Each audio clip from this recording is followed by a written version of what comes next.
Target ng Administrasyong Marcos Jr. na ibenta ang mahigit 100 government assets na aabot sa hanggang 2.5 billion pesos ngayong taon. Ayon kay Finance Secretary Benjamin Diokno, layo nitong magamit ang mga kikitain para sa priority projects ng gobyerno. Naloko na talaga to si BBM. Ibibenta na lahat ang mahigit na 100 plus na assets ng Pilipinas na aabot ng 2.5 billion pesos para gamitin sa priority project. Nasaan kaya yung priority project niya? Kundi yung baha at kaguluhan. Tapos ibibenta mo pa yung mahigit 100 na asset ng Pilipinas para kamkamin mo lahat yung yung binentahan na na asset ng Pilipinas, ibubulsa mo lahat at gagamitin mo sa pagtakbo mo sa Vice President para hindi ka makulong. Hindi pwede yan. Magbabayad ka din dyan, mga Mr. BBM, mga kababayan. Sana maano na tayo, magising na tayo sa mga ginagawa ni PBBM, ibibenta. Kawawa naman tayong mga Pilipino. 'Di ba? Paano na lang yung mga future ng mga kabataan na mga lalaki na Dapat ibenta mo na lahat. Wag ka na magtira.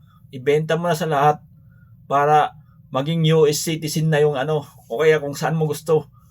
Yung mala Singapore na gusto mong maging Pilipinas, yung mala Singapore. Wala. Ganyan lang yan. At saka gaganon. Sa isip mo lang yan. Hindi mo magagawa yan, hindi mo kaya yan dahil alam mo namang 8-8 ka. 8-0. Ano ba yun? Tawag nun? 80-80 pala. Di ba? Wala. Hindi mo kaya yun. Duterte lang nakakagawa nun. Ikaw wala. Ganyan ka. Yung pamumuno mo parang wala sa ayos.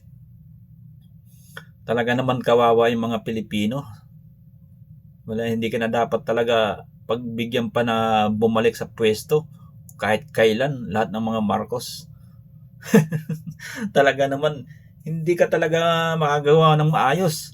Kita mo naman yung mga may mga bata na magiging pusakal dahil sa iyo eh. 'Di ba? Yung mga bata na namamaril na.